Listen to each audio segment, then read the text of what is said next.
नारायण दोस्तों, राधे राधे। तो इस वीडियो के माध्यम से हम आपको बताते हैं एकादशी व्रत कथा का महत्व। एकादशी का व्रत का महत्व क्या है, तो आइए इस वीडियो में आपको हम सुनाते हैं एकादशी का व्रत कथा।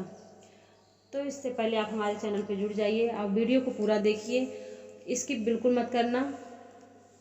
ठीक है, शुरू करते हैं। जय श्रीमन नारायण दोस्तों।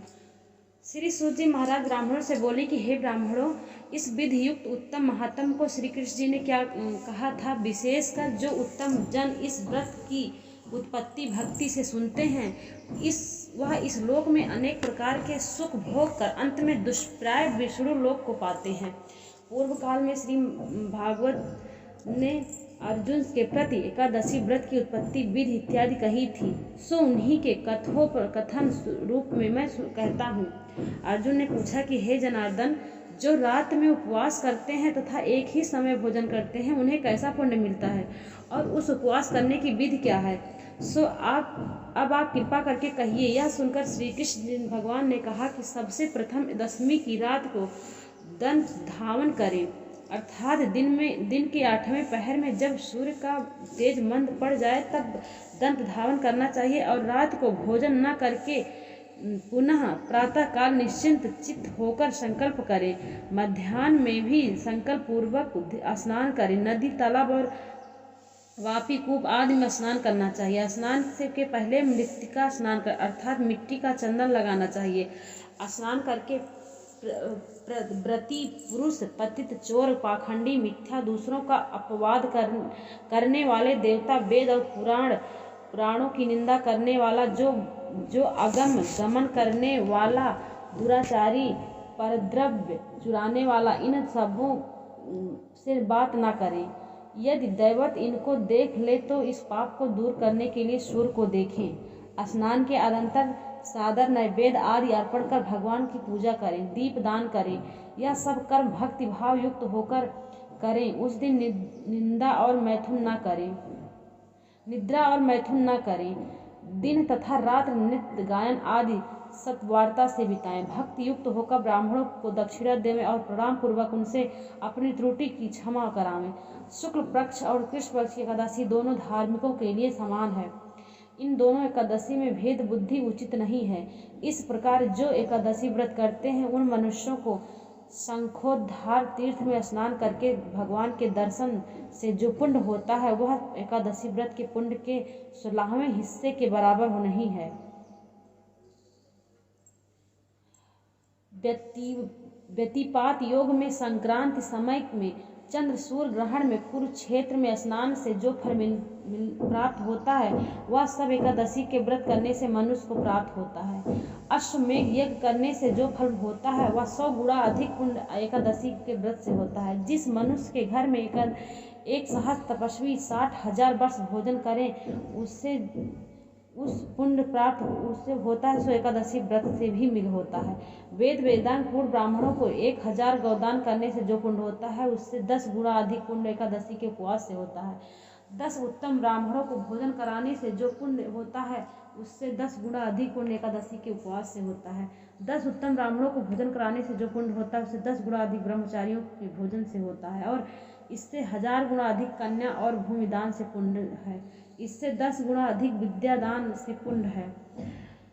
विद्यादान से 10 गुना अधिक पुण्य भूख को अन्न देने से होता है। अन्न दान के बराबर और दूसरा पुण्य नहीं है। इसके द्वारा स्वर्गीय पितर तृप्त होते हैं। इसके पुण्य का प्रभाव देवताओं को भी जानना दुर्लभ है। नक्वत्र करने वाला आधा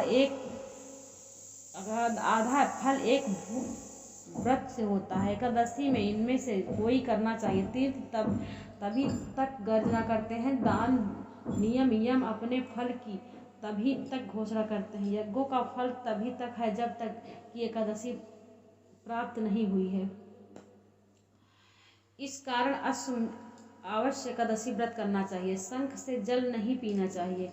मछली और सुआ नहीं खाना चाहिए और अन्न नहीं खाना चाहिए। एक दिन एकादशी के समान 1000 यज्ञ भी नहीं है। अर्जुन ने पूछा, हे देव, आप इस तीर्थ को सब तीर्थों के से श्रेष्ठ तथा पवित्र कहते हैं, इसमें क्या कारण है। भगवान ने कहा कि हे पहले सतयुग में मुर नामक एक महाभयंकर दैत्य था, जिसके भय से सभी देवता भयभीत थे। उसने इंद्र आदि देवताओं को जीतकर उन्हें उनके स्थान से भ्रष्ट कर दिया था।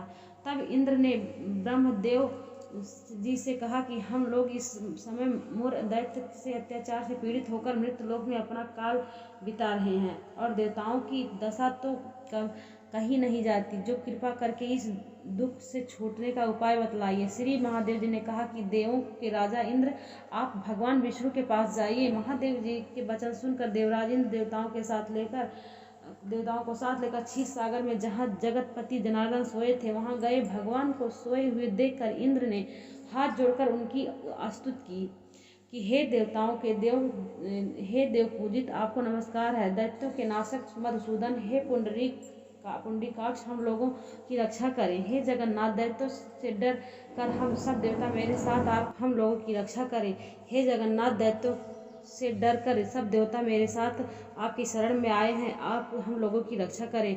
आप इस जगत के मात स्वरूप हैं, आप पिता हैं, आप ही इस जगत की स्थित करता, उत्पत्ति करता और संहार करता है। आप देवताओं के सहायक तथा उन्हें सुख देने वाले हैं। आप पृथ्वी हैं, आकाश हैं और संसार के प्राणियों के उपकारक हैं। आप ही संसार की तथा संपूर्ण त्रिलोक की रक्षा करें। आप ही सूर्य, चंद्रमा, अग्नि, हव्य, मंत्र, तंत्र, यजमान, यज्ञ और समस्त कर्म फल भोक्ता ईश्वर भी हैं। इस संपूर्ण जगत में ऐसा कोई स्थान नहीं है जहाँ आप न हों। हे शरणदह आए हुए के रक्षक हैं। देव हे भगवान, आप हम लोगों की रक्षा करें। इस समय दानों ने देवताओं को जीत लिया है और उन्हें स्वर्ग से निकाल दिया है। अब देवता लोग अपने स्थान को छोड़कर भूमि में मारे फिरते हैं। आप ही उनके अब रक्षक हैं। इस प्रकार से इंद्र के वचनों को सुनकर भगवान बोले कि वह कौन है दैत्य जिसने देवों को जीता है, वह कहाँ रहता है, उसका नाम क्या है और उसका बल क्या है। हे इंद्र, यह सब विस्तार पूर्वक कहिए तथा भय को छोड़ दो। यह सुनकर इंद्र कहने लगे कि हे देव, पहले एक बड़ा भारी नाड़ीजंग नामक दैत्य था, जिसकी उत्पत्ति ब्रह्मवंश में थी, और वह अपने बल से गर्वित होकर देवों को सर्वदा पीड़ित करता था। उसी का पुत्र मरु नामक दैत्य है, जिसकी राजधानी का नाम चंद्रावती है। वह नगरी अति सुंदर है। वह दैत्य अपने प्रखर वीर से संपूर्ण विश्व को जीतकर और देवताओं को देवलोक से निकाल कर इंद्र, अग्नि, यम, वरुण और चंद्रमा आदि लोकपाल स्वयं बन बैठा है। स्वयं सूर्य बनकर जगत को तपा रहा है। स्वयं पुरजन मेघ बन गया है। इस कारण आप देवताओं के लिए दुर्मनीय दानों को मारकर देवताओं को विजयी बनाए। श्री भगवान इंद्र से उसका अत्याचार सुनकर अत्यंत क्रुद्ध हुए तथा इंद्र को संबोधन करके कहा, बोले, हे देवेंद्र, अब मैं आप लोगों को शत्रु भय से शीघ्र ही निर्मूल करूंगा। और हे बलशाली देव, आप लोग सब मिलकर चंद्रावती पुर को जाओ। यह कहकर श्री भगवान भी देवताओं के पीछे चंद्रावती को गए। वहां जाकर देखा कि दैत्याधिपति मुरुन अनेक दैत्यों से परिवेष्टित होकर संग्राम भूमि में गरज रहा है। युद्ध प्रारंभ होने पर असंख्यात सहस्त्र दानव दिव्य शस्त्रों से सज्जित होकर लड़ने लगे। अंत में देवता लोग दानवों से लड़ न सके। तब दैत्यों ने देखा कि ऋषिकेश भगवान रणभूमि में उपस्थित हैं। उन्हें देखकर अनेक दैत्य अस्त्र उन पर टूट पड़े। जब भगवान ने देखा कि देवता भाग गए हैं, तब शंख, चक्र, गदा धारी भगवान अस्त्र शस्त्रों से राक्षसों को विद्ध करने लगे। उन सर्प समान अस्त्रों से विद्ध हो अनेक दानव इस लोक से चिरदिन के लिए प्रस्थित हुए, परंतु दैत्याधिपति निश्चल भाव से युद्ध करते रहे। भगवान जिन अस्त्रों का उपयोग उस पर करे, वह सब उसके तेज से कुंठित होकर पुष्प के समान उनके अंगों में मालूम पड़ते थे। अनेक शस्त्रों के प्रयोग करने से भी जब भगवान उसको न जीत सके तब क्रुद्ध होकर परिध तुल्य बाहुओं से मल्ल युद्ध करने लगे। देवताओं के 1000 वर्ष भगवान ने उससे युद्ध किया, परंतु वह नहीं हारा। तब भगवान शांत होकर विश्राम करने की इच्छा से वरिकाश्रम द्वारिका आश्रम चले गए। वहाँ 48 कोस की लंबाई में विस्तृत और एक द्वार युक्त हेमवती नामक गुफा में शयन करने के लिए अर्थ भगवान ने प्रवेश किया है। हे धनंजय, मैं उस गुफा में सोया था। वह दानव भी मेरे पीछे पीछे उस गुफा में चला आया और मुझे सोते देखकर मारने के लिए उद्यत हुआ। वह समझता था कि आज मैं दानव के चिर शत्रु उनको मारकर उन्हें निष्कंठ बनाऊंगा। उसी समय मेरे शरीर से अत्यंत सुंदरी दिव्य अस्त्र लिए एक कन्या उत्पन्न होकर दानवराज के सम्मुख युद्ध के लिए उपस्थित हुई। दानवेंद्र उससे युद्ध करने लगा और युद्ध में उसकी निपुणता देखकर सोचा कि इस रुद्र स्वरूप स्त्री को किसने बनाया है, जिसके बाण वर्षों ब्रजों के समान है। पुनः उन दोनों ने घमासान युद्ध आरंभ हुआ। एक मुहूर्त में ही उस कन्या ने दानवराज का अस्त्र से काट कर उसे रथहीन कर दिया। वह दानव विरथ और निशस्त्र होकर आक्रमण करने के लिए दौड़ा, परंतु भगवती ने उसे मुष्टिक मारकर जमीन पर गिरा दिया। पुनः उठकर कन्या को मारने की इच्छा से दौड़ा। उसे आते देख भगवती ने उसका सिर धड़ से अलग करके उसे यमलोक को भेज दिया और उसके साथ भयभीत होकर पाताल को चले गए। उसके साथी भयभीत होकर पाताल को चले गए। तब भगवान उठे और सामने हाथ जोड़ खड़ी हुई उस कन्या को देखकर परम प्रसन्न हुए और बोले कि संपूर्ण देव गंधर्व नाग लोकेश सभी को जीतने वाली इस दुष्ट दानव को रण में जीतने वाले दानव को किसने मारा, जिसके भय से मैंने इस कंदरा का आश्रय लिया था, सो किसने कृपा कर मेरी रक्षा की है। कन्या ने उत्तर दिया कि हे प्रभु, आपको सोया देखकर वह आपको मारना चाहता था कि आपके अंश से उत्पन्न हुई मैं इस दानव का संहार करके देवताओं को निर्भय किया। मैं सर्व शत्रुदमनकारिणी आपकी ही महाशक्ति हूँ। हे प्रभु, आप बतलाइए कि इसके मारने से आपको क्यों आश्चर्य हो रहा है।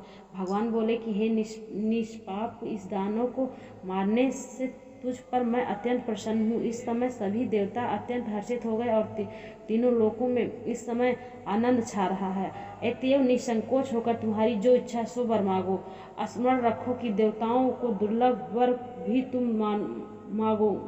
मांगोगे तो मैं दूंगा। कन्या बोली, हे भगवान, यदि आप मुझ पर प्रसन्न है तो यदि वर देना चाहते तो मुझ पर वर दीजिए कि इस दिन यदि कोई उपवास करे तो मैं उसके पापों से उसे तारने में समर्थ हूँ, और उपवास से जो पुण्य होता है उससे आधा रात्रि भोजन में होए और उसका आधा पुण्य एक संध्या भोजन करने वालों को हो।